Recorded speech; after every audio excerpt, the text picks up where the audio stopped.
All right, welcome to the Apex Vaulting Podcast. And Jeff Coover, you're joining us again. This is so awesome. Thanks for joining. We started commenting back and forth yesterday. I made a post. Everybody's talking about this backyard pole vaulting extravaganza that was yesterday, where Renaud Lavillenie, Mondo Duplantis, and Sam Kendricks competed at their own houses. So they're social distancing. And we got to see them jump. First off, I think it's awesome that they did it. It's really, really great, but it ended in a tie, And so I made this post and I'm like, dude, if it ends in a tie, come on, like that, if you're not willing to go through a tiebreaker, you should get a loss. And I don't know, maybe I didn't post it clearly enough, but really it's not even so much that I was upset at the athletes. It's more that, like, how did they not think this through? Like, obviously you could end up in a tie. What are you going to do about it? What are your thoughts? What were your initial thoughts to the post? And what are some things that went through your mind?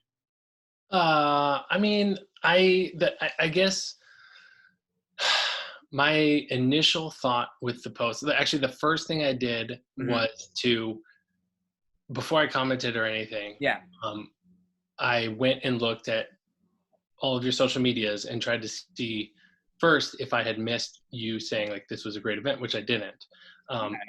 So the only content that you put out was this should have ended with Renaud losing. Sure. And that was kind of when I was like, okay, this is an event that, first of all, I don't know, I'm going to get off track, but I really loved. I think you really loved. I think everybody in the world enjoyed and was getting a ton of positive feedback. And then, I guess I just felt like it missed the mark a little bit, your take. And I don't think that either of us came at each other in a negative way or anything. I was just kind of trying to put forward my thoughts, which I think other people conveyed as well, which was just like, hey, let's focus on the fact that like this thing happened and worked, which was a freaking miracle. The fact that we didn't have like some sort of a tech issue or whatever was incredible. And I guess maybe I'm overly positive and overly celebratory of like any opportunity to watch pole vaulting. And I'm maybe also like a pole vault culture type guy where it's like, as well as anybody, that the camaraderie and the nature and the spirit of our event and our sport is different than other sports. And I don't know that there's definitely not another track event, but maybe not another sport where the three best guys in the world are willing to come together and jump just for fun, basically. So I definitely think, like, just a couple things about what you said. I definitely think that out of all the events in track, I definitely think pole vault to me is so technical, so exciting. There's so many adjustments to be made, jump from jump. There's so much drama that unfolds. And I think especially like, you competed yourself. Now you're on the coaching end of it. We've been at meets where I'm sure right now, if we just did a podcast of our personal favorite meet coaching, right? You could unfold it and storytell it in a way that everybody would be at the edge of their chair. Like, oh, what happened next? Why did you make that decision? And I think sometimes just watching a broadcast, let's say just in general, we don't always get that, and I think that's what could help make the sport more popular. The other thing, like what you were saying, I think because we're such a small sport, like it happens to me too. I don't even remember, I mentioned to you when we were messaging about my nephews. It's like, I think I was watching like some kind of cartoon with my nephews, and there was like a pole vaulter in the cartoon. And it's like, as pole vault fans, anything pole vault, we're like, oh my God, that's awesome. You know what I mean? And it reminds me of, so my ethnic background, I'm Serbian. I was born in Serbia. Anytime there's a Serbian athlete in any sport, Jeff, my father thinks that guy is the best athlete in that sport. Like when Vlade Divac was in the NBA, like that's it. There was no better center, which of course Shaquille O'Neal was way better than Vlade. I love Vlade, but Shaq was better, right? So I think sometimes as a pole vault community, we're so gung-ho pole vault that it's almost like we're excited for anything that we get. And I think sometimes we got to look through the lens of like, how could this be a little bit better, and look, like, I just thought the way it unfolded at the end, to me, I think if I would say who my favorite vaulters of all time, I would say Sergei Bubka. But man, seeing Mondo's reaction at the end, like he was like, Ty, no, we got to keep going. Like, I want to do this thing. I got pumped up. I was like, yo, Mondo just like climbed the list that I have. You know what I mean? Like I got pumped up watching that. You know, Yeah. so I mean that was kind of the emotions that I felt at the end of it. You know what I mean? Yeah. Yeah. No, for sure. And then, he took the little Yeah. celebratory jump and did the fake celebration. But at the end of the day, like he was like, oh, dude, who cares? It's a tie. It's for fun. It was amazing. Like we got on ESPN and like our sport got held up in this amazing positive light, and I just felt like I was like buzzed yesterday afterward. I was just so just happy to have watched what we watched. I mean, those guys took 100. I don't know, like some people were saying that the bar should have been higher or something, but I was like, dude, they took 100 jumps at 5 meters and there were 2 misses. They took 100 jump and 98 of them were makes. That's absolutely insane. And from a pole vault perspective, it's like that was totally crazy. Also, they came up with a set of rules that clearly was like it leveled the playing field and made it worth watching. And I think if you polled any of them afterward, they would have said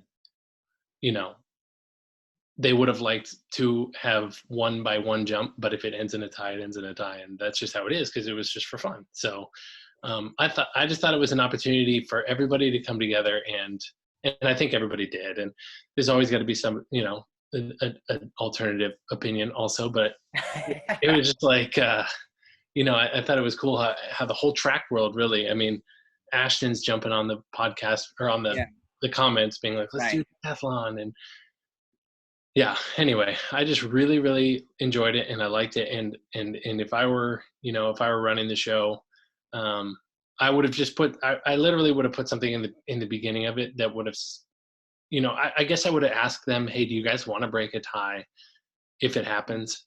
Right. And if anybody said no, then I would just say we're just going to end it in a tie if it ends in a tie. Right. So I mean, like that kind of goes into the question that I talked about before. It's like if you could do it, and be in charge of it, what changes would you have made? Would you have made any changes to the format? Like you even bring up like some people talking about a higher bar. What are some adjustments that could be made? Because I think here's the thing too. It's the first time you do something, it's never going to come out the best. You know what I mean? It's like, but I mean, that was what was so amazing was that it did come out so well. Well, I mean, I think there's definitely a lot of positives to it. But some of the things that I thought about, like, at least format wise, one, they could have done just like a traditional meet with short run approach, which I think that would have been exciting to watch because that was going to be really hard because the setups are so different. Renault's down runway is like 6% downhill. So it's like if he runs from 8 steps, he says it's something like 14, like the speed that he has at the box. So then it's okay, do you let Sam go from 14? And then it's like, well, Mondo can't go from 14. His runway's too short. So that's why Renault came up with the setup, the format that they came up with. See, so now, that brings up another thing. It's like, I feel like I don't know how easily this information was all put out there. You know what I mean? Like, cause I don't know that a lot of people know that. Like they tuned in, they're watching, they don't kind of know what's going on. I know even I talked to Katerina Stefanidi this past fall because they had those big Diamond League meetings, about the changes, like they cut out some events and stuff like that.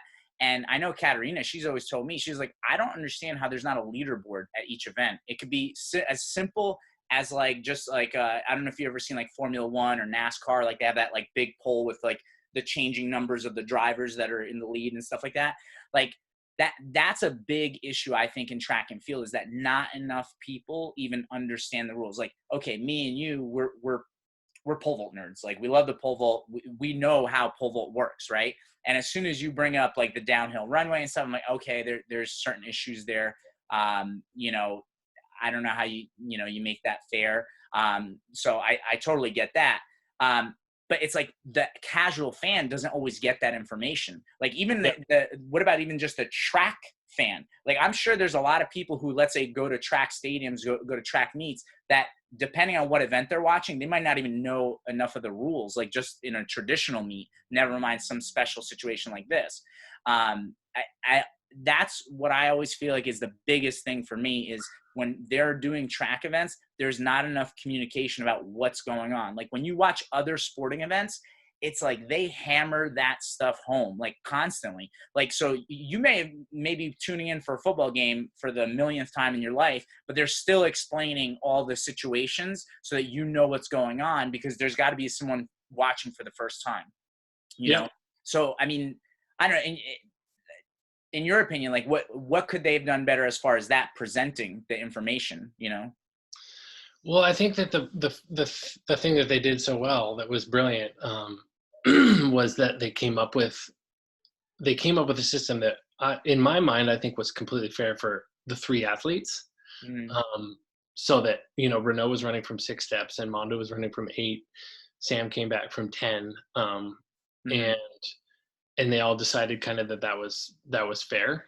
And I think Sam said he didn't really have an 8-step pole, so he like wanted to jump from 10, and they, you know, Sam's kind of a little bit of a slower starter on his run too, so I think everybody kind of figured Sam from 10, Mondo from 8, kind of similar, and then Renaud downhill from 6. So at that point, then it becomes like, okay, like Renaud down, you know, Sam can probably jump 50 or 60 from 10. Mm-hmm. You know, Mondo has jumped 50 from 8, and Renault on that 6-step could probably only jump 30 or 40 on his little downhill. Yeah. So at that point, they're kind of like, okay, now we've got the bar, so to speak, even level, and we can literally. That's why the live counter was all you needed. You know, for me, that's all you needed, because those guys at that point had leveled the playing field. Right. But so, I mean, and maybe I just didn't see it. I don't know, but like, how did you find all that stuff out? Just by talking to those guys.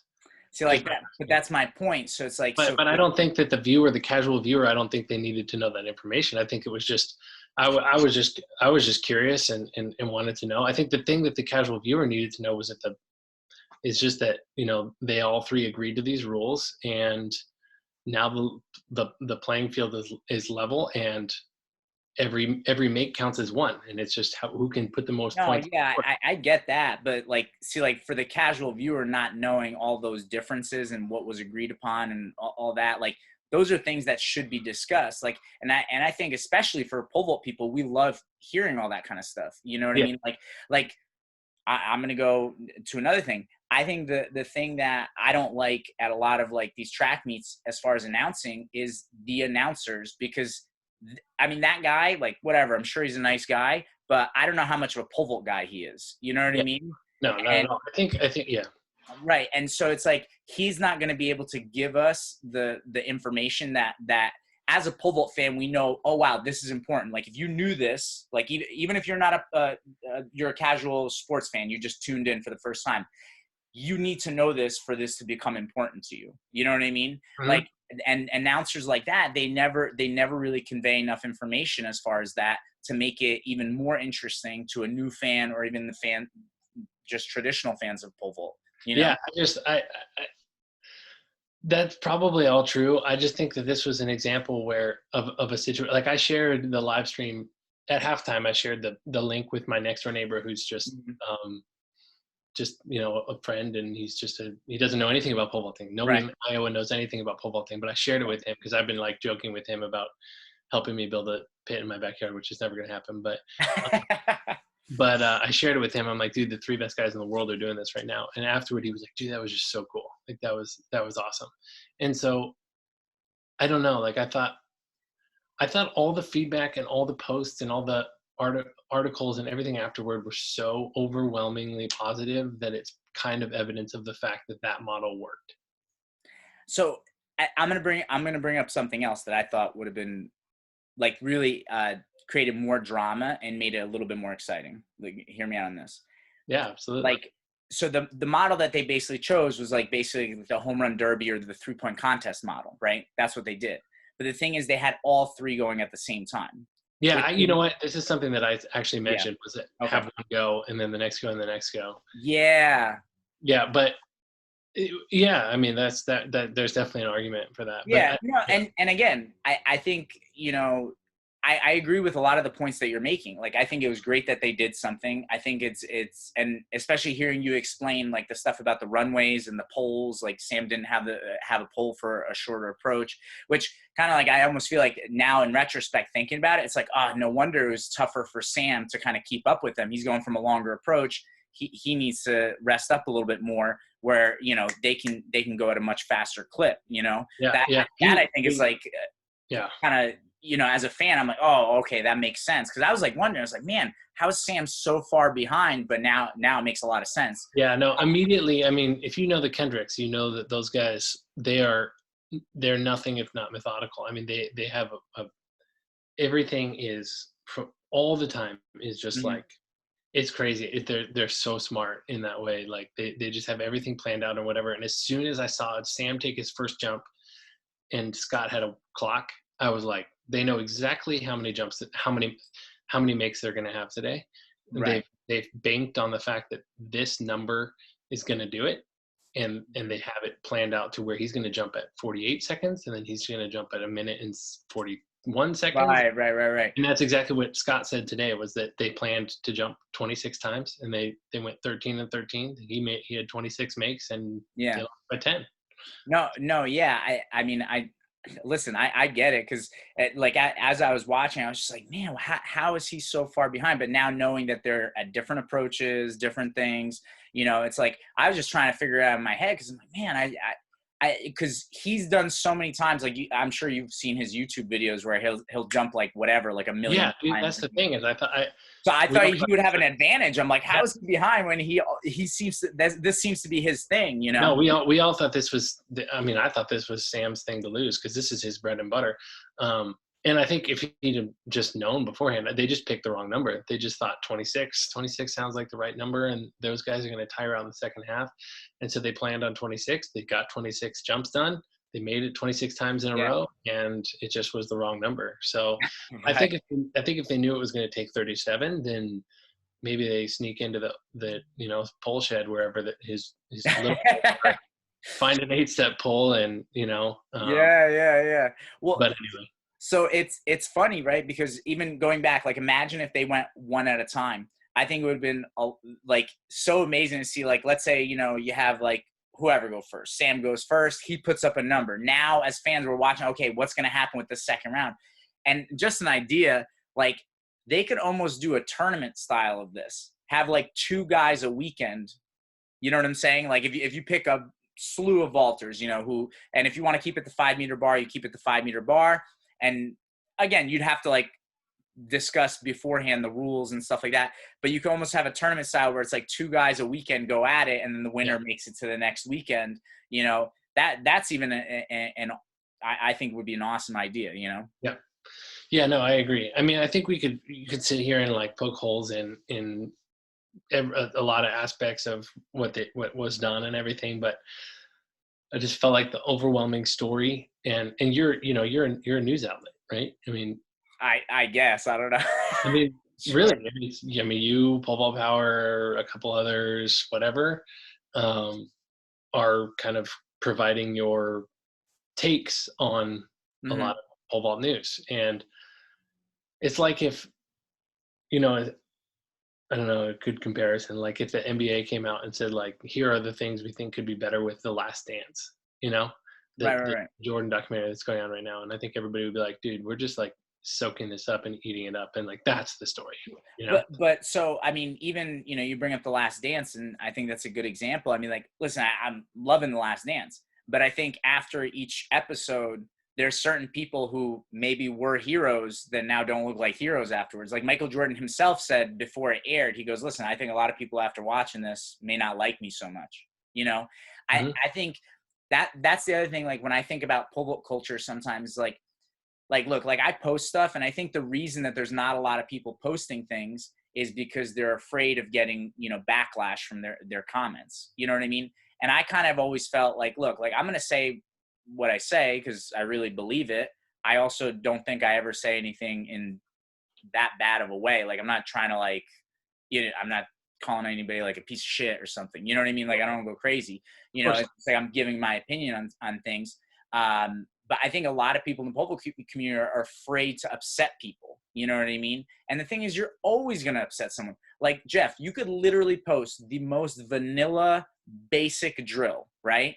And there's going to be somebody who's probably like, I don't like that. We do it like this or whatever. And I think a lot of times that's what prevents people from actually putting stuff out there. I mean, you see it in other things, like in the strength and conditioning community. It's like you post someone doing a lift, everybody rips it apart. They can't, you know what I mean? Like that's just what happens. Like, and so I've always felt like that's one of the things that holds us back as a community, because people are almost like afraid to speak, because I can't tell you the things that I've heard off the record, off the podcast, or just within, meets or something like that, where someone's like, oh my God, I'm so pissed about blah, blah, blah. And it's like, but nobody's actually willing to like, you know what I mean? Like talk, because they're afraid of upsetting somebody. You know what I mean?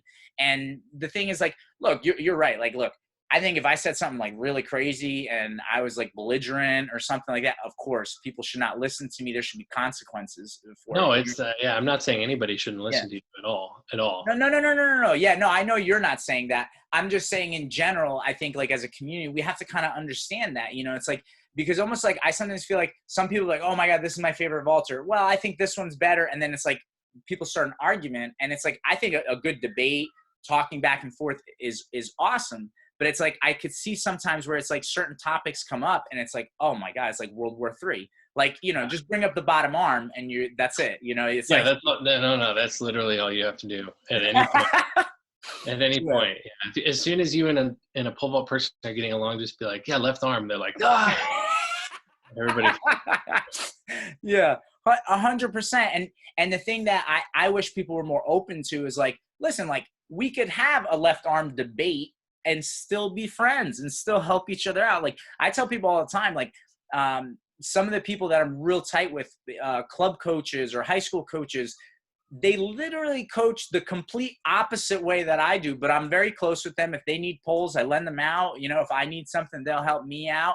And so we've got to, almost like get to a point where it's like, well, I guess this is my question. And I was thinking about this last night, thinking about the podcast, is like, in your opinion, how do people go about having nice open discussion, versus just, pissing each other off? Like, it's like, what's the mentality? What are the ground rules for you, I mean, I think just respect, Mm-hmm. And kindness, and just, yeah, I don't know. I guess I shouldn't say kindness, more like honesty and respect, I think are the biggest things. And then not being inflammatory where you don't need, within the need for inflammation is not there. So I don't know if that makes sense or not, but I just think that the basis for having open discussion that is productive is maybe if I had to boil it down, would just be mutual respect. And that's pretty much it. I'm all for open discussion, and I think that you and I can write back and forth on whatever, Mm-hmm. and totally be respectful of one another, and not throw jabs or whatever. So I don't know that there necessarily needs to be like ground rules for that or whatever. I think that being being respectful where you need to be respectful, in my opinion, is pretty much all there is, and not dragging anybody through the mud that doesn't deserve it, or Sure. trampling on anybody that's down or whatever. I mean, maybe I'm soft or whatever, but no, I think respect is huge. It just, it's like, I think there are a couple things. I think sometimes it's clear that some people don't have respect for some people. Like I remember one time on Facebook, I went back and forth with a certain coach. And they like came out and they're like, literally, he goes, well, you don't do anything for the pole vault community, and I'm like, whoa, time out, dude. I'm like, I coach a club with 100 athletes. Yeah. I put out free content, I put out videos, what are you doing? You coach one person, you know what I mean? Like, and listen, that's great. You've been very successful with that one person, but like, don't tell me that I'm not doing anything for the community. And I think that's sometimes where it's tough. And I get it, again, because we are such a small community, I think people think if they've achieved a certain mark or if they won a certain meet, it's like they should be untouchable. Like nothing can go wrong. No, not at all. Just like, not, yeah, no, I don't think that should be the case at all. I just, that there was in that example that you used, you felt like you had done a lot for the pole vault community and been, a beacon of positivity, and then, didn't feel that it was fair that this guy was publicly disrespecting you, Well, and here's the thing. You want to say, hey, I don't like that drill you posted. I disagree. Totally different thing. That's fair. And I think, like, going back to what you said, that's respectful. You know what I mean? But sometimes when it's like a personal attack, you know what I mean? Like that's, yeah, I agree with you. I think I guess maybe, I don't mean to bring up like old weird stuff, but you said everything. No, go ahead. Maybe that's why I took so much of an issue when you were criticizing Renaud after 16, after the Olympics, yeah. I think maybe that's why, because I just see him as, God, every time I talk to you, I end up like just talking about how great Renaud is. It's like, I promise you. It's fine, man. But no, maybe it's because I see him as such a good thing for our event and for our sport. Mm-hmm. And he's been so amazing in being, an advocate for pole vaulting and for, mm-hmm. and has never been anything but respectful to Sam, and then now to Mondo and to everybody else that's come along, and done so many great things for our sport, I think, including this. I mean, this whole garden thing was his idea. He was the one that brought it to World Athletics and said, we should do this, and I'm willing to be the host and whatever. So maybe it's funny because I actually hadn't really considered it that way until you said, like, oh man, I've done so much for the community, which I think you have, first of all. Like, I think thank you. I mean, your club, it's like, you don't have to do that. You don't have to do the free content and everything like that. Just like Renaud didn't have to, be respectful toward everybody. And, like when I was very first over in Europe, he didn't have to freaking sit down and talk me through his technical, thoughts or whatever, but he did. And,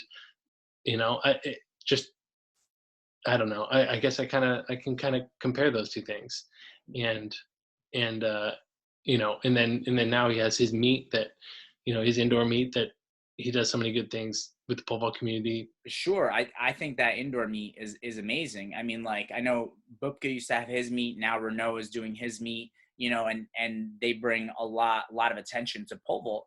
I think also, like, two things can be true, right? Like, someone could be wrong about something, but still be a great person. You know what I mean? That doesn't mean write them off. Like, listen, I think the other thing, again, and it kind of goes back to things we were talking about earlier, like, I don't think the meets are always presented in a good way where people are getting all the information and all the content. Like, I think back, I don't remember which Olympics it was, but the one where it was like Brad Walker had just broken the American record, and then he gets to the Olympics and he doesn't do well. But then it's like, you come to find out later, they didn't let him go look for his poles. He didn't have his poles. It's like, sometimes that's information that I don't know where you got that. That's not true. It was that was 08. He had his poles. Because someone had told me that he couldn't find his poles. Well, maybe like the day before or the day of or something. But he jumped on his poles. The thing that happened was the standards broke. Okay. Yeah. So that was the real story. That was in 08, and yeah, the standard broke after his either first or second attempt. Those electronic standards that only ever break. I don't know why they don't just get some UCS 1900 standards. I'm sorry, but it's like, do they have to get like the oldest people to be officials too? Like, and then they're like trying to work the standards with an iPad. It's just like a nightmare. So I know it's like, if they just had, like, I think whatever, obviously the head official has to be experienced in the event, but it's like, you just need someone who could put the crossbar up fast. Like that's not a very technical thing. You know what I mean? Like, You have one official calling out the names, one official making sure they put it on the pegs right, and just have people that can throw it up there quick. No, but anyway, so there was a real story there that I don't think got enough attention, which was that in between either his first and second or second and third jumps, the standards broke for like an hour. And so they had to sit there. Man. Yeah, totally crazy. And he was the best guy in the world that year for sure. Right. And it's like, so you kind of like rob a guy of his chance to win. And that's sometimes stories that we don't get. And going back to like Renaud, like you said, it's like, we don't get as fans enough stories about like all the great things that he does do. You know what I mean? Like, I mean, look, he, for that number of years was like unstoppable. I mean, like, I still think about that one video he put out where it was some neat, there was like palm trees in the background or whatever, and he's doing the backflips over the bungee. I'm like, wow. I literally downloaded that song immediately. Like, I found out what song he had in the background. I was like, oh, I need this on my playlist. See, that's the other cool thing that he's always done is like, he's always been super, and Sam's great with this too. It's just been like super transparent with training videos and putting his videos from meets online and, writing about his progress with different injuries and, just like, from the beginning, I mean, before Instagram let you put any videos on Instagram, he was like doing YouTube videos of his meets and his training sessions. And like, you and I probably both were just like eating that stuff up. And that's more like what you're doing, it's like, he didn't need to be doing that. Like the guys before him weren't doing that. I mean, I love, Brad is a friend of mine but he was not. Brad was the first one to be like, I'm not volunteering any of that stuff. Like, and that's completely, his right too, to just be like, sure. What I do in training is what I do in training. I mean, I took videos of Brad doing ridiculous stuff in practice, like so good, just crazy, that he would just be like, dude, you can't put that online. Which is like, yeah. That's fine. And that's like, that was his way. But, but then Renaud, I think Renaud, did his part in just being like, I love pole vault. Oh shoot, sorry, hold on. No, that's okay. Did you hear that? My bad. Yeah. Did his part in being like, I love pole vaulting more than anything in the world. It's my favorite thing to do, and I'm just gonna like share it with the world. And I think Mondo's doing that now, and I think that Sam is doing that. We have some really freaking cool people at the top of the game. I mean, those three guys are like, I couldn't pick three better guys to be at the top of the game. So I think it's just, as far as like the current time period for pole vaulting, I mean, I can't think of a time that's been better, because we have both the male and female side that is just like booming. Like there's so much talent across the board, and the Renaud videos and stuff like that he would put out. I mean, you could tell that he just loved pole vaulting. I remember one time having a conversation with Chris Chappell of UCS, and I was like, like, I feel like there's a couple different types of athletes out there, right? Like, there's some athletes, they're very negative. They're the type of person that they get in the squat rack and they're like, if I don't do this, I'm a piece of shit. Like, I have to squat right now. I have to train, and they have to PR. Otherwise, like, you know what I mean? They're trying to like fill some void. But I'm like, watching Renaud, it's like, it doesn't look like that. It looks like this is just someone who just really enjoys the event. He loves it. He's having a lot of fun. And I'm like, dude, like, it's hard to beat somebody like that. You know what I mean? Because it's not like, it's not some arbitrary mark. You know what I mean? Where I was talking to Sandra in the podcast, and I was like, I was asking him what his thoughts on, where did all this youth talent come from? And one of the things that I said, I was like, I think a big contributing factor was Renaud breaking the world record, because before that, like, you even look at someone like Steve Hooker, who I thought for 2 years, he had like such a rock solid, span where he won the Olympics, he won that world championship injured, but it's like, you could almost tell, I was like, well, I won those big meets, I've attempted the world record, I'm good. I've reached those goals. Whereas like for Renaud, it's like, no, I'm just jumping and I love this and this is fun and whatever happens, and boom, he breaks the world record, which now allows everyone else to go, oh my God, it's possible. Yeah. No, that's a good take. Yeah. It is. I totally agree with you. I think that's because before it was Buka, and nobody could be Buka. You know, it was like that was the unbreakable record. And then this dude with just a ferocious love for the sport and some wheels, you Yeah. know, Yeah. just goes and decides he's going to do it, and he just does it, you know. It, Because I mean, when we were growing up pole vaulting, like when I was in high school and college, and Bubka had the record, it was like, dude, you can't do that. Like, you can't do that because it was freaking Bubka, and he did it. right. And like Brad jumped 604, and he touched the bar, and like not that he held the bar or something, but Right. like Right. Right. No, but yeah. He didn't like barely blow it made, up. he Yeah. barely made 604, and it was like, and that's Brad Walker. He's a freaking horse. He's a great pole vaulter. He's on these huge poles, holding high. Right. Like, that's pretty much as high as you can probably jump, and Right. unless you're Bubka. Right.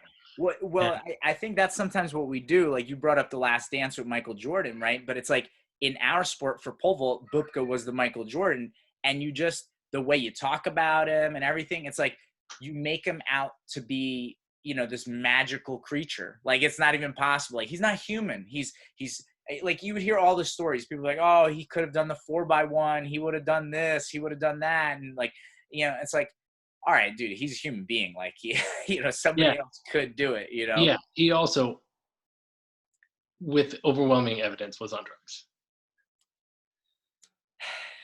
So he was a human being. He was a human being that was most likely using performance-enhancing drugs. I mean, that's just the fact of that's just how it is. Well, look, I mean, clearly, I think especially that time period, you know what I mean? Now, obviously, he never failed the test and all that, but neither did Lance Armstrong, So the other thing that I feel like people don't bring up enough, and this is something that bothers me as a track fan, right? Because I feel like when you talk to people outside of our sport, a lot of times they're like, oh, there's a lot of steroids in track, And I'm like, there's a lot of steroids in track. Have you watched a football game? Like, yeah. No. The thing that people don't understand sometimes as far as like the testing and stuff like that is the WADA numbers, you know what I mean? You will fail a test for WADA way before an NFL player fails the test. And then even like something that's not discussed enough, like even like as recently, I think it was like 2 years ago, Julian Edelman of the New England Patriots, he failed a drug test. He was only suspended like 4 games. Oh yeah, that happens all the time. Yeah. No, football is definitely worse, but there's also definitely doping in track and field. Oh, listen, again, I've heard things off the record on the podcast about certain individuals currently jumping. You know what I mean? I will put my name in the hat and say that I think that the 3 guys that jumped yesterday and pretty much everybody that's jumping in the U.S. and I don't have any suspicions about anybody that's not from Russia. So I really think I think Mondo's completely clean. I think Renaud's always been clean. Obviously, Sam is clean. Like those guys are all good, but I do think that the overwhelming ridiculous and just it's hard to ignore the evidence that Sergey was on drugs. I mean, listen, at that time too, that time period, you have to remember, like a lot of people were on steroids. I mean, even the American vaulters were on steroids back then. I mean, I heard stories about where it's like guys would like hear there was drug testing, they would just no height or leave the meet, and they wouldn't compete that day. Yeah, that's crazy. That's crazy. I mean, the U.S. probably during that era, U.S. American athletes, but there wasn't a state-sponsored drug program like there was in Russia. Yeah, I mean, well, we don't have a state-sponsored track program, period. Like, you know, that's the problem, right? That was always the problem, just in general. Like, even if we don't talk about drugs, that was kind of the issue for American Olympic athletes. It's like everybody in Europe who was winning was basically a professional athlete, and then the Americans are just like, working at Home Depot. They're a construction worker. They do this on the side. Yeah. It's so crazy. And I mean, like, and it's funny where this podcast has gone now, but it always happens. That's one of my big issues with even just the Olympics in general. I strongly believe this. I feel like the Olympics chokes a lot of sports because what other sports league could you imagine the NFL was making all this money and they paid that little to the football players? Like, you wouldn't have a football season. And so you have all these people that are going to the Olympics And, I really feel bad. Like, even you read some stories, like, I don't know if you ever heard about the Ronda Rousey story, but it's like she finally did it. She medaled at the Olympics, and she's like, holy shit, I'm sleeping in my car. Yeah. Like, I won, I don't know if she got first or second, but like she got a medal. Bronze, She's like, bronze in '08 in judo. It's funny, I actually just watched that the other day. yeah, and it's like, and she's sleeping in her car, and it's Yep. like that's why I always feel like for let's say pole vault specifically, but any Olympic sport, it's like we should focus on us. You know what I mean? Like, Yep. pole vaulters should focus on pole vaulters. Let's build this out. There's things that we can do, and especially with social media, you know what I mean? Yeah. There's ways to promote the sport, Okay. Yeah. Which brings us back around, all the way back around. You're Yeah, yeah. totally right. And yesterday was it. Yeah, listen, I think it's a good start. It's definitely a good Okay. start. Good. Yeah, Yeah. I think it's definitely a good start. I didn't trust me, it's not like I hated it. You know what I mean? It's Whether a good you're going start. to choose to either have the event that happened yesterday, which ended in a tie, or not have anything at all. Of course, if we make it binary, it's you do it. You know what Yeah. I mean? And I do think, to your point a little bit, if and when they do it again, which I think they're going to do it again, Mhm. um, I think they'll make a tiebreaker. But this time around, I think they were just kind of like, oh, let's see if this works. Like, Right. Yeah, I yeah, don't know. And like, what if it's a tie? Oh, dude, we don't even have time to worry about that right now. Like, we're trying to yeah. figure out how to get all three of these people synced up and listening to the thing. And, you Right. know, Listen, again, I'm definitely not talking about Renaud, Mondo, or Sam. I'm yeah, just talking about track leadership in general. Never has the foresight. Never has the foresight. Like, we're so behind. Like, so let me give you one of my theories, right? We had the newspaper era, we had the television era, and now we're in the social media era, right? Like, that's how media is distributed, right? During the newspaper era, what was real popular? The circus, right? Because you had a lot of things going on. It was a multi-day event. It works in the newspaper, right? And track was a really good newspaper era sport because you had so many different events. Like, think about how articles we printed out, and it's real easy to put the stats, right? You know what I sure. mean? And so it really works well with newspaper era. Then television comes out, or actually radio. I'm sorry, I forgot the radio era. Radio comes out. What sport becomes popular? Baseball, right? Because it's slow enough that it plays well on the radio, drama unfolds, right? That gets popular. Television comes out. Now football and basketball are king because more fast paced, Hey, back you and can see forth. it. Yeah. And they take over. We are now in the social media era, and I don't know how much track meet has changed, you know what I'm saying, in the format and the presentation. You know what I'm saying? How And much has so NFL changed? NFL has changed dramatically, right? So first of all, they brought in the AFL, right? They expanded playoffs, right? They put in No, no, no. I'm talking about during the social media era. oh, well, even now during the social media era, I mean, they continue to they want to expand the playoffs more, right? They also they're big on parity. What I think played well in earlier generations is like, oh, you wanted these dynastic teams, right? But what they didn't realize, like, yeah, sure, you have this one team that's a juggernaut, but the more parity you have, the more fans feel like they're in it every year. You know what I mean? Yeah. The other thing is, let's talk baseball. We'll go back to baseball. Baseball was a very traditional sport. Like, they didn't want playoffs initially, right? Mm-hmm. Because what it used to be was National League, American League, best records go to the World Series. Then they added the divisional round, and it was a fight to have the wild card round, but they finally did it. And again, they're constantly talking about expanding playoffs even more. We have yet to figure out some kind of playoff strategy with track, I mean, again, some of our issues are that track is so divided. Like, Diamond League is its own thing. Olympics is its own thing. It's not connected. So it's like you have a lot of like almost tug of war of trying to get athletes to go to this meet, that meet, whatever. And even certain meets are individual entities. Like, this meet is its own kind of business versus, the whole thing, so we have like kind of like a lot of barriers to that, but it's like overwhelmingly, like, you look and it's like, what have we changed over the years? You know what I mean? Yeah. And I think that's the thing. Like, people have to start thinking No, about. I do think that. I think you're right, but and there's a lot more opportunity, especially in the pole vault, because we just have Mhm. so much content. But I do And it's think, a dynamic, fast-paced event. Like, you know what I mean? Like, yeah, you know, but go yeah, ahead. yeah, yeah, for sure. But I do think, like, I do have some pride in the fact that I'm trying to think if this is true, but like, I think yesterday's was the first like live sports event that I've watched since the lockdown. And Mhm. I think some golfers are going to start doing a couple things, but like we kind of like won the race back onto the live sports I world. mean, the day before Thor broke the world record in the deadlift. That's true. That happened. Yeah, and then they set up a fight. Did you see that? Yeah, this is actually ever going to happen. I, I have one of two thoughts. Dude, I don't think I want to watch that. Well, so I have two viewpoints in this. One, you're talking about guys that aren't fighters, right? No, it's going to be horrible.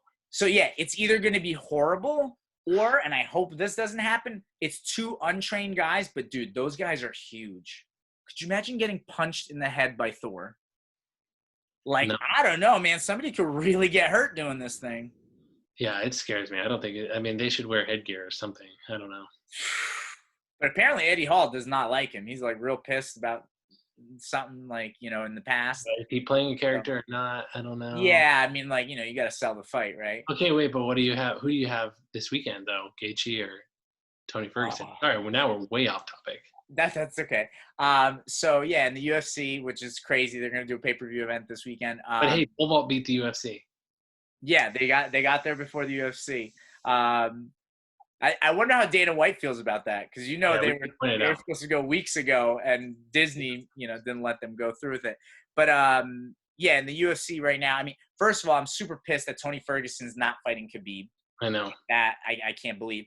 But it's never gonna happen. Tony's a monster. I just feel like Justin Gaethje, I haven't seen him fight often enough, and I feel like he's a question mark, right? Like, you know what you're getting with Tony, you know what you're getting with Khabib or even a Conor, but it's like, you know, maybe Justin Gaethje goes in there and starts him. But if you're pressing me, I'm gonna say Tony wins. I think that's a good assessment. Probably. It's like I want Tony to win so that Tony and Khabib can fight, but I don't think that fight's ever gonna get made. I just don't think it's ever gonna happen. Yeah. Unfortunately, but then I like Justin. I think he's a cool fighter, but yeah, I hope it goes to the ground is my biggest thing, because those guys are both really good wrestlers and they both like to stand up, which is kind of weird. Yeah. But anyway, yeah, I'm just glad that there's going to be some live sports again. Yeah. It's gonna be good. I'm interested to see too. It's like, will there be a lot of pay-per-views? You know what I mean? Like, because he's doing like 3 in 10 days or something. Yeah. Cowboy wants to fight on all 3 of them. Oh my God. Yeah, he's crazy. Cowboy's crazy. For anybody who doesn't know, Cowboy Cerrone is like a wild man. He had one fight with Tony where he like broke his nose, tried to blow his nose, and his eye just that was crazy. You could hear Joe Rogan like when he like plugged his nose, Rogan was like, no. Yeah. Because they know what's gonna happen. You know, it's crazy. Exactly. Anyway. Well, so I mean, just to I guess jump off of that, it's like Joe Rogan, I think, did such a great job of educating fans about the fight game. Because initially when UFC started, it was like everybody would get pissed when they would go to the ground. And now you, a pole vault guy, is like, oh, I hope it goes to the ground. You know what I mean? I want every fight to go to the ground. It's like, yeah. Right. And so it's like, I feel like, man, it's like, there's so much that, especially as coaches, like we know, right? It's like, you know, you blow through, second attempt. All right, decision time. What are you going to do? Are you going to go up grip? Are you going to go up pull? Are you going to just try a standard adjustment? You know, there's a couple different adjustments. It would be thrilling to watch. And like the microphone goes to you, it's like, coach, what are you doing on the next jump? And then it's like, oh my God, you get to see how that unfolds. And as fans would become educated and they would start to know. And they're like, oh, I hope they go up pull, you know? I think drawing the UFC conclusion or comparison again, it's like we don't need somebody on the microphone telling us the guy made the bar. Just like we don't need somebody on the microphone in the UFC saying somebody got knocked out on standing up. Like, yeah, no shit. He hit him in the face and he got knocked out. We need freaking Rogan and you know, the heavyweight, the badass wrestler. DC. Yeah, Daniel Cormier. Yeah. On either side of the color commentary guy talking about what's happening on the ground. Right. Because that's the part that most, you know, fight fans maybe have less of an idea about. But then when you hear more and more about it from those two guys, from DC from a wrestling standpoint and from an MMA standpoint, and Rogan from more of a jiu-jitsu standpoint. It's Yeah. like you really start to see how these guys are rolling and all that stuff. And I think that can be compared to changing poles and being under at the takeoff and what's happening on the runway and what's the wind blowing and all that sort of stuff. 100%. Yeah. And even, again, even the event that just happened, it would have been so cool to hear them talk about their decisions about like the approaches and what pole. And it's like, that would have been, I think, really, really fun. You know what I mean? And then the more educated the fan base gets, the more they understand that, the more they want to hear that kind of stuff. And it unfolds so much more drama, Well, for anybody that's still listening, all I know is that Renaud used a 460 14.5. And Okay. he didn't tell me that I could tell people that, but I just Okay. for anybody that is curious, he made which my immediate reaction was, my God, that guy made 5 meters 36 times on a 15-foot pole. Yeah. Pretty amazing. So Yeah. Well, I feel like that stuff even too, like knowing more about the numbers from a coaching and athlete standpoint, it allows people to understand, okay, well, how should I be directing my training? Like, what do I need to do? Because you're right. Someone hears that, it's like, wait, he was on a 15-foot pole and he jumped 5 meters 36 times. Like, what? And it's like, there's definitely like some kid out there is like, dude, I'm on a 15-foot pole jumping 14.6. Like, okay. you know what I mean? And so now people can dissect. It's like, okay, maybe I don't need to get on a longer pole, or vice versa. There could be a kid that's doing something crazy, and it's like, okay, you got to figure out your takeoff and get on a bigger pole. Yeah, for sure. But I think that kind of stuff helps so much. Yeah. I know even like, I know people have commented on the Sandre post where I was like, hey, what's bringing about all this change? And a lot of people were like, just having access to information is allowing a lot of young people to jump higher.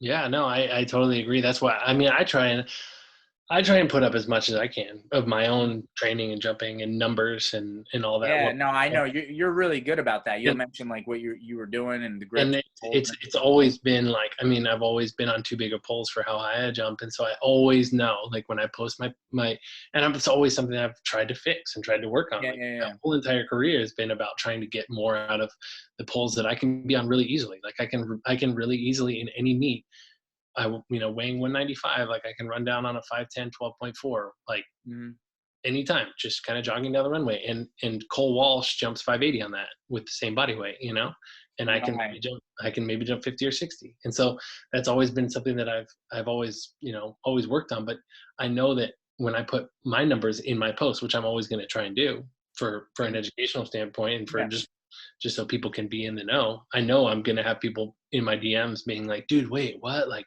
you're on a 13.0 from short run and only jumping 40. Like, but that's just kind of, yeah.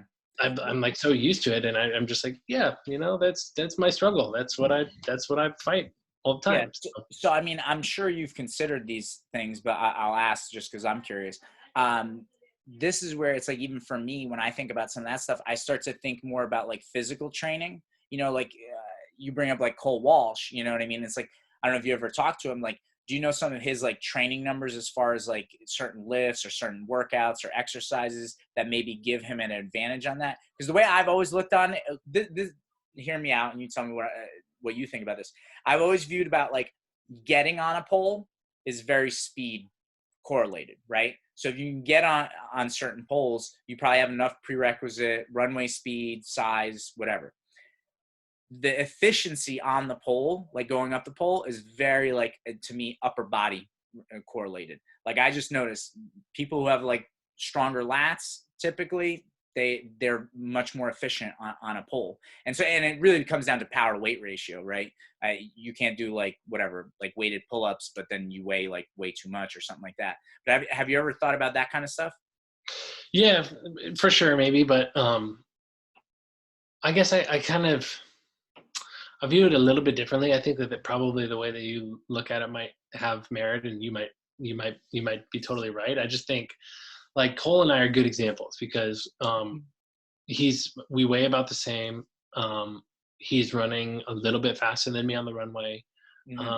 Maybe a 1/10 or 2/10 of a meter per second faster on the runway. We're on similar poles. In fact, I've historically been on, half, half a flex or 1.0 bigger poles than him. But he jumps a lot higher and has jumped a lot higher.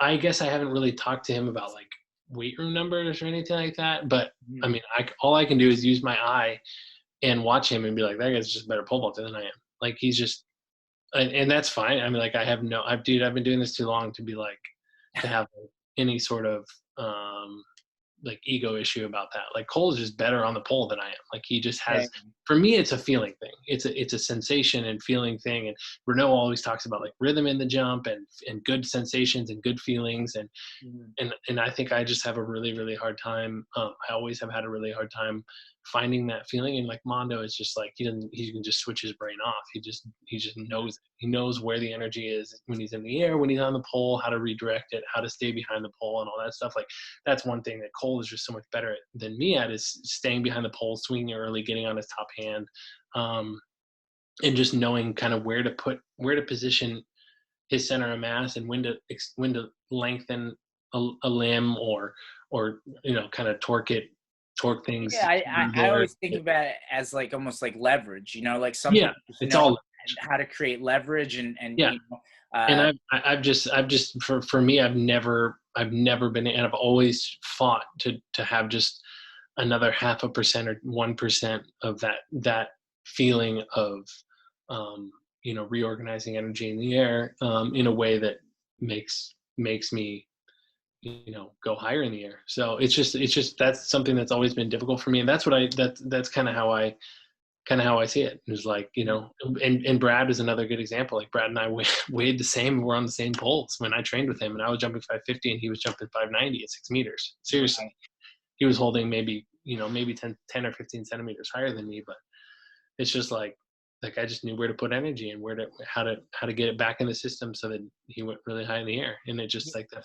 it was so frustrating to me at the time then, because I was young and I was like, why can't I do that? And then now I'm just like, it's like me asking, why can't I run as fast as Usain Bolt? Like I just can't. It's just like not in my DNA, but I can maybe learn a little bit more, I mean, I think everybody could get a little bit better. I had a post about that. It's like, not everyone can jump high, but everyone can jump higher. What I mean? Yeah. That's a really good, that's a good way to say it. Yeah.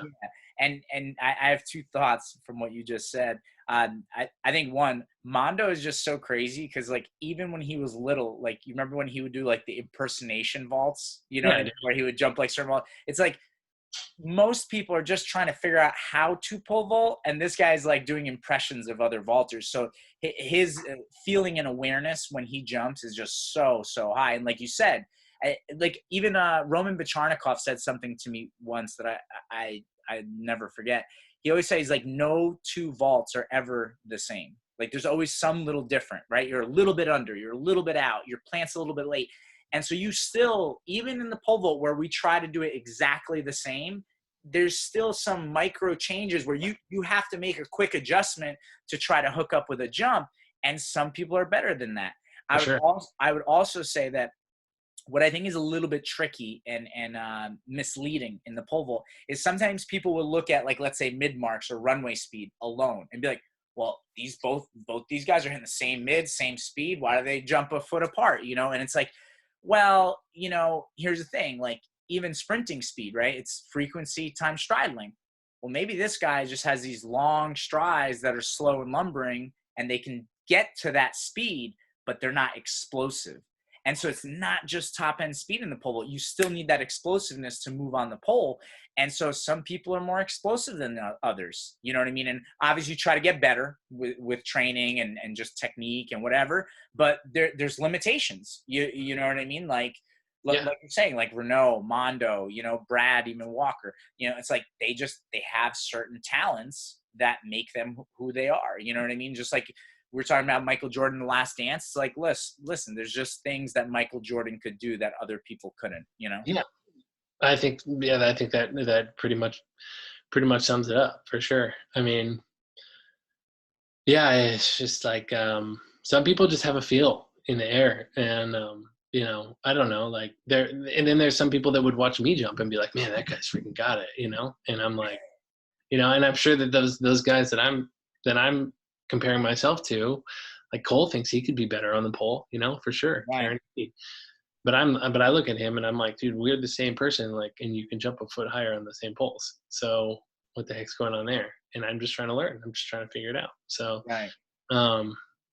yeah, I don't know. It's just some people. I really, in my experience, I've watched so much pole vaulting in person and online, and pick the brains of anybody that would listen to me or respond to an email or respond to whatever.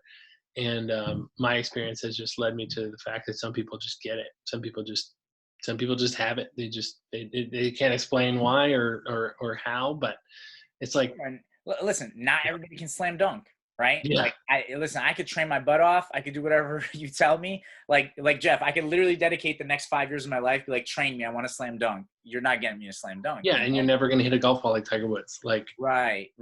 And so there's certain things like that. And as a coach, I would like to hear your coaching opinion on this. I cannot believe how often this happens. Like if you are coaching anyone that is tall, everyone assumes that person should jump high just because they're tall. And it's like, you have to also be athletic. You can't just be tall. Like you're better off sometimes with the shorter kid who's super explosive and athletic, Yeah, for sure. My best pole vaulter right now is like, gosh, sorry, Cam, I don't want to misrepresent you, but I think he's like 5'9" or 5'10", 5'9" probably. Gosh. Yeah, that's real tall, bro. I don't know what you're talking about. No, he's like 5'9", and he's on 15-foot poles. He jumped 491, but I think he can jump, a whole lot higher than that. Yeah. And, it's just definitely, I've had tall kids that can't jump. I've had tall kids that can jump. It's just that's definitely like body type is certainly not. I mean, look at the women's pole vault right now. It's like Right. Katie, like leaving Sandy out of it, which Sandy is unbelievable. But look at Katie and Kat. Like those girls are two consistent 470, 480 girls. Mm-hmm. Look at them next to each other. Like they're completely different. Well, One of them, they're separated by probably half a meter per second on the runway. First of all, they're separated probably by 20, 30 centimeters of grip height. Mm-hmm. However much physical height, like it's and then it comes down to attempts, right. And it's like that's why our sport is so awesome. And I don't know, I just and then the same can be said for like Renaud versus Sam when that was the deal, when Renaud and Sam were the two that were going head to head, just with the style of jumping. Renaud's holding on top of 520 poles, Sam's holding on 480 poles, and it comes down to attempts. And then my argument is always like, who's a better technician? Who's more efficient? Right. Yeah. I don't know. I don't know, because Renaud is turning his runway speed into the ability to hold 17 feet on the pole, which is incredible. Yeah. And then Sam is turning his 480 grip into making 6 meters, which is unbelievable. Yeah. Both of them are like, okay, both of them are efficient in different, are more efficient than the other in different places. Right. So, I mean, yeah. So now, I mean, you're bringing up a conversation that I often think it's like, it's something that more people need to talk about, right? Because like, what is more technical? What is less technical? And I think sometimes you're right. I think there's certain things that it's not just a clear cut numbers thing always, but certainly like, look, I've certainly coached people that I've seen a girl jump 9 feet that looked way better than some boy jumping 14 feet. You know what I mean? Yeah. And so that's definitely out there, I do think that, listen, one of my things that I hate is like when someone's like, oh, no one can jump high like that. I'm like, you just saw a video. like, you know what I mean? Like people have like pet peeves, like, dropping the drive knee, double leg swing. It's like, dude, we've seen so many people jump high, double leg swinging. Almost everybody good anymore, ever. Right. So, it's like, and listen, I think there's merits to both sides, and you could get into a technical debate about that, whether it's advantageous or not. I think that just, listen, if you're hitting it hard, you're going to have some drive knee drop. You know what I mean? Like it's just, for sure. Well, I think the main thing is if you're trying to keep your center of mass back behind the pole, which is what those guys are all trying to do. That's why all three of those guys yesterday, all three of them are doing it. Is they're just trying to stay behind the pole and stay under their top hand. But anyway, that's. but yeah, so it's like that's a conversation that needs to be had more, is like, okay, because like we were saying before, not everyone is going to be able to jump, 5 meters as a female or 6 meters as a male. But I do think that in technical events like the pole vault or jujitsu, right, you want to be able to get mastery, right? Sure. So it's Yeah. like, if you could give out, belts, like a black belt in pole vault, it's like, at what point, what does someone have to do to get a black belt? They may never jump 6 meters, but what do you do to get a black belt? The other thing I also think in the pole vault that we ignore, and I'm sure you're going to agree with this, but it's like, I feel like some people think they can teach someone the pole vault in just like 2 years and it's done. They're a pole vaulter. It's like, no, dude, it takes any good coach in jujitsu or something. It takes over 10 years to get a black belt. How in the pole vault are we doing 2 years? No way. Because Yeah. I know with me, I've been very fortunate. I've coached some people for 8 to 10 years. And it's like, yeah, by the end, you're like, wow, this is really polished. You know what I mean? Like, but you're not going to see that in year one or year Yeah, two. of course not. Yeah. No, I definitely agree with you there. That's why I still go out and jump, is because I still, not just because like I can't give it up, which is also true, but but it's like I learn so much, all the time. Like I would never I wouldn't, if I were the jiu-jitsu, whatever, like I wouldn't give myself a black belt, because literally every time I go pole vault, I swear to you, every time I go pole vault, I learn something. Every time I go sprint, I learn something. Every time I go lift, I learn something. Like it's just a constant exploration thing. And like it's funny you mentioned Sandre, because he and I talked last week or a week and a half ago, and he gave me the stupidest little thing that he thinks about that I was like, I've never really thought of it that way. And I went and jumped and like felt completely feelings I'd never felt before pole vaulting. And it was like, wow, that's another tool in the tool belt. That's an interesting way to think about that or whatever. So no, it's a constant process. And I don't know that anybody has ever retired from pole vaulting and been like, yeah, I pretty much did everything. I got it all done, and I could do the perfect jump 100 times in a row at the end of it. Yeah. No way. Always, one of the things that I'm always proud of at the club is that when kids, let's say, go away to college and then they come back next summer to a practice, they're like, wait, this is different. This is different. It's like, yeah, if you're doing things exactly the same that you did like 5, 10, 20 years ago, there's a problem. Like you have to be constantly changing things. I don't know about you, but I come in as a coach all the time and I'm like, hey, you guys, the stuff that we were talking about like 3 weeks ago, that's all bullshit. Like we got to I was totally wrong about that. Like we got to do it this different way, because, I admit my fault like so much. I'm always just like, yeah, we weren't thinking about that the right way. I wasn't presenting that the right way. Like we need to try and delete that and like, let's move on in this direction. Maybe that'll get better when I'm 50 and I'm still coaching, or 60 or whatever. But hopefully if you're a really good coach, like I talked to my mentor is a guy named Dan Paff, and he's been coaching at an elite level for forever. And he's constantly like, he texted me excitedly last year being like, dude, I just spent 2 weeks on the road with the Golden State Warriors. He's like, training is bullshit. Just do the sport. Just do your sport. And I'm, and he didn't. That's like a little bit condensed or whatever. But what he was trying to say is like specificity is like super important, more important than maybe he thought it was. But it's like everything is constantly changing for everybody. And for me, going out and pole vaulting, it's like I learn things. Going out and coaching, I learn things. So. Well, yeah, and the way I kind of view it is like, look, there's the science of things, right? Like this is how you do it, But then there's a lot of organic stuff, meaning like, okay, let's say I come to you, I'm a freshman, I come into your school. Every physical test you give me, I'm like blowing everything out of the water, but my pole vault technique sucks. Like, what are you going to focus on? Clearly not the physical training. You gotta fix my technique, because I have all the physical prerequisites, Yeah, that's me and Brad Walker, man. That's 100%. That's just like you're bringing back memories. We would sprint together. He was a little faster than me sprinting. Mm-hmm. We would lift together. We were the same. We would throw shot puts. We were the same, like everything. And then we get on the pole, and we'd be on the same poles. And then it was like, literally, he's jumping a foot and a half higher. Like, so frustrating. I'm like, what do I get better at to close this gap? Like, it just can't. It's just, it doesn't make any sense. Like you said, on paper with the science, it's like, oh, Yeah. this should be about 10 centimeters different. Like Brad's a little bit faster. Like Right. Jeff power cleans a little bit more. Brad throws the shot 30 centimeters further. Like they should be pretty much, they're on the same poles. Like they should be within 10, 15 centimeters. Right.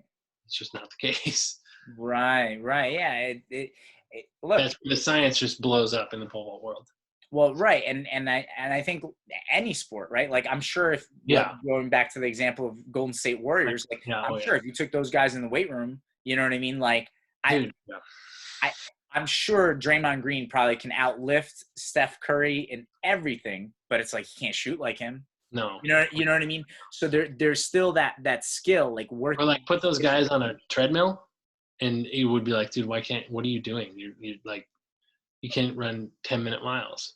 A lot of them, I bet. But then they can play freaking 80 games a year, an hour a night or whatever, and be like good. So obviously their cardio is crazy. But if you watch them run on a treadmill for 30 minutes, you'd be like, dude, you're not making it through a game. And then off they go. It's just a different type of cardio too, though. I mean, you watch a basketball game, it's like there's a lot of trotting going on. It's not like steady pace, you know what I mean? And their body's ready to do that kind of thing, Sure, exactly. I think that's what Dan was saying when he came back from that trip. Like, hey, we just got to stay in specificity mode all the time, like. 100%. I mean, I was having conversations with people the last couple of days about this, where it's like, the average pole vaulter at their high school, it's like they're supposed to be doing repeat 300s, going out for runs, and it's like, for what? You're never going to do that in the pole vault. For the aerobic component of pole vaulting that everybody knows exists, of course. Yeah. For all those times, okay, literally, unless you're doing exactly what they did yesterday. Yeah. Exactly what this podcast was supposed to be about anyway. Unless you're doing that, don't run further than 80 meters ever. So yeah. Oh man. Well, look, I'm sure you may have some stuff that you got to get to. Heard my daughter just woke up upstairs and she's ready for a lot. If anybody wants to reach out, ask you for any help or tips or anything, go for it. How can they reach you? Oh gosh, I always get these mixed up. I'm sorry. One of them's Jay Coover, one's Jeff Coover. So my Instagram is Jay Coover, JCOOVER, and then my Twitter is Jeff Coover, and I'm sure I'm the only one with my last name. So you can find me, send me a message, whatever you want. And this is always it's always fun, and I'm glad that we have the ability to just disagree on some stuff, agree on a lot of stuff. More agreeing than disagreeing, and I think it's good and healthy. No, awesome. I can't agree with you more on that. Like, I'm so glad that we can disagree and talk about this stuff, and hopefully people listen and watch and get a lot out of it. Because I think, besides talking about the meet, just there was a huge chunk of information there for coaches and athletes that I think they can get a lot out of. And I think you sharing your experiences of training with Brad, I mean, that's awesome, man. I mean, I think more people need to realize it's not so simple. There's no like simple magic trick, like, you know what I mean? It's not like you needed to do this one thing and boom, you would. And then people, the other thing. Sorry, we're wrapping up here, but go ahead.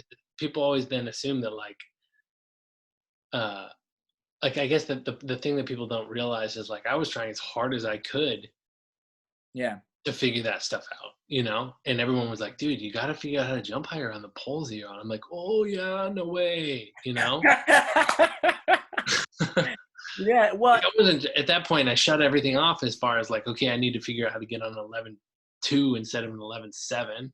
Like I shut that off. I'm like, that's not the thing anymore. Like I need to figure out how to jump 570 on a pole that Brad can jump 590 on instead of jumping 540 on it, and so there's like those behind the scenes battles that are going on all the time where the peanut gallery can be like, dude, Coover's on a 12.0 and he can only jump 550 on it. Like, I'm like, dude, I know, I'm trying.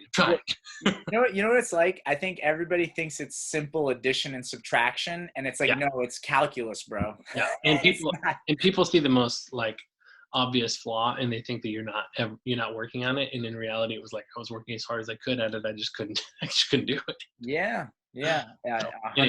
100%. And for everybody that's watching and listening, thank you for listening to the podcast. If you have any questions, just email us at apexvaulting@gmail.com. You can follow us at The Real Apex Vaulting on Instagram and Apex Vaulting on Snapchat, Twitter, Facebook, and TikTok. Jeff, thanks again for being on the podcast.